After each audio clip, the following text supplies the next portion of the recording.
আসসালামু আলাইকুম। কথা বলছি আজাদুর রহমান আজাদ, টেকলাব বাংলাদেশের পক্ষ থেকে। টেকলাব বাংলাদেশের S7-200 PLCর ধারাবাহিক ভিডিও লেকচারের আরও একটি ভিডিও লেকচারে আপনাদের সকলকে স্বাগতম জানাচ্ছি।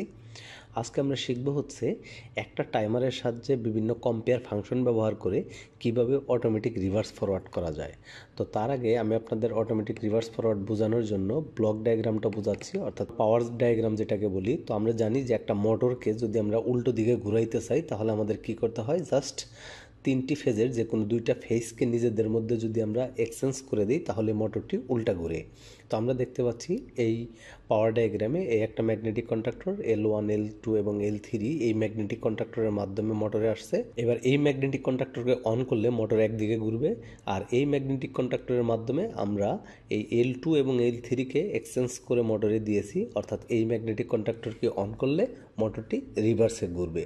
অর্থাৎ এই দুইটা ম্যাগনেটিক কন্ডাক্টরকে আমরা অন অফ করব, সেই অন অফটাই হবে হচ্ছে অটোমেটিক রিভার্স ফরওয়ার্ড, এবং অটোমেটিকভাবেই আমরা অন অফ করব। অর্থাৎ আমরা চাচ্ছি যে একটা সুইচ দিলে যেন এটা অন হয়, কিছুক্ষণ চলার পর আবার যেন বন্ধ হয়ে যায়, আবার কিছুক্ষণ লেট করে যেন এইটা চালু হয়, এটা কিছুক্ষণ চলার পর অফ হয়ে যাবে, তো একটা টাইম বিরতিতে আবার এটা চালু হবে, অর্থাৎ অনবরত এরকম অন অফ করতে থাকবে। তো সেইটা আমরা একটা টাইমার ব্যবহার করে 7-200-এর মাধ্যমে করতে পারি কিভাবে, সেটা আমি আপনাদেরকে দেখাবো। তো তার আগে বলে দিচ্ছি, যারা আপনারা বিএসসি ইন ইঞ্জিনিয়ারিং পড়েন অথবা ডিপ্লোমা ইন ইঞ্জিনিয়ারিং পড়েন তাদের উদ্দেশ্যে বলতেছি যে আপনারা যারা এই ইন্ডাস্ট্রিয়াল অটোমেশন সিস্টেমের কাজ শিখতে চান, অর্থাৎ ইন্ডাস্ট্রিয়াল অ্যাটাচমেন্টের সময় অটোমেশনের উপর কাজ শিখতে চান, তারা আমাদের সাথে এই নিচের নাম্বারে যোগাযোগ করতে পারেন, এবং আপনাদের কোনো কোশ্চেন থাকলে সেটা আমাদের ফেসবুক পেজের মধ্যে SMS করে কোর্স আউটলাইন দেখার জন্য SMS করুন, আমরা আপনাদেরকে রিপ্লাই দিব। তো চলুন শুরু করা যাক কীভাবে আমরা এই প্রোগ্রামটি করব। ওকে, তো শুরুতেই আমরা একটা সুইচ নিব, যেটাকে আমরা অন সুইচ বলবো। তো এটা হচ্ছে আমার অন সুইচ, এইটাকে আমরা লিখলাম হচ্ছে I0.0। তারপর আমরা এই জায়গাতে একটা টাইমার নিব এই জায়গা থেকে টি অন, এই জায়গায় আমরা দিলাম T37। ওকে, এই জায়গায় আমরা সেট করে দিলাম, এই জায়গায় দিব আমি টোটাল ডিউটি টাইম, অর্থাৎ ডিউটি সাইকেল যেটা, অর্থাৎ আমার রিভার্স এবং ফরওয়ার্ড মিলিয়ে টোটাল কতক্ষণ টাইম চলবে সেটা।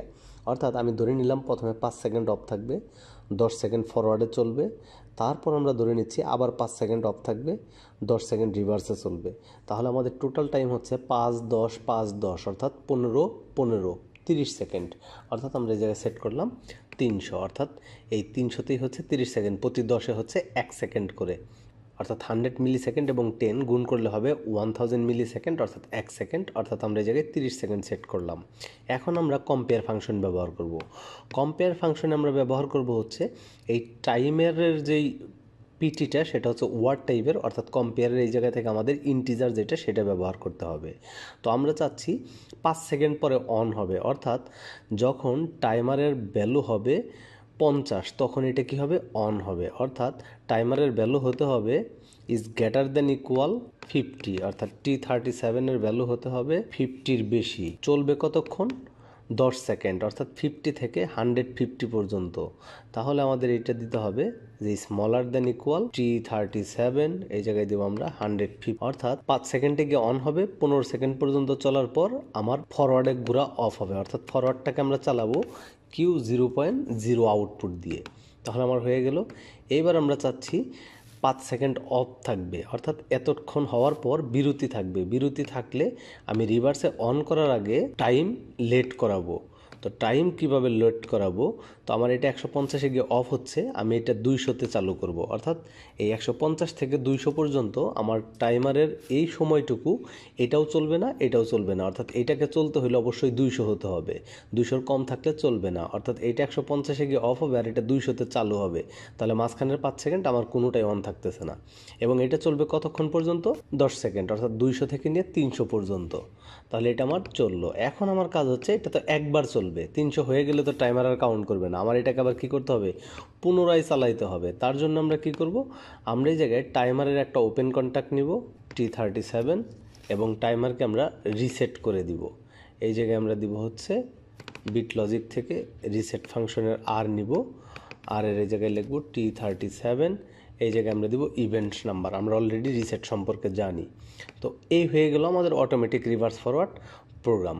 এত সিম্পল। অর্থাৎ একটা টাইমার নিব, টাইমারের 50 থেকে এই কম্পেয়ার ফাংশন 50 থেকে 100 পর্যন্ত, অর্থাৎ গ্রেটার দ্যান 50 এবং লেস দ্যান 150 টাইম পর্যন্ত Q0.01 থাকবে, যার মাধ্যমে আমরা মোটরকে ফরওয়ার্ডে ঘুরাবো এবং 200 থেকে 300 পর্যন্ত এই টাইমটা হচ্ছে Q0.1কে অন করব, আর এই Q0.1 দিয়ে আমরা মোটরকে রিভার্সে ঘুরাবো এবং 300 হওয়ার সাথে সাথে আবার রিসেট হয়ে আবার পুনরায় চলতে থাকবে। তো এইভাবে মোটরটি অটোমেটিক রিভার্স ফরওয়ার্ড, অর্থাৎ একবার ফরওয়ার্ডে আর একবার রিভার্সে চলতে থাকবে।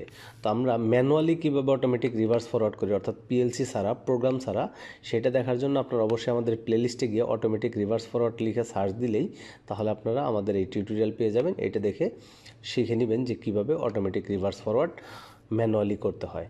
ওকে, তো ধন্যবাদ সবাইকে। ভিডিওগুলো দেখতে থাকুন এবং অ্যাটাচমেন্ট করার জন্য অথবা পিএলসি ইনভার্টার এইচএমআই এর কাজ শেখার জন্য আমাদের সাথে যোগাযোগ করুন। ধন্যবাদ সবাইকে। আল্লাহ হাফেজ।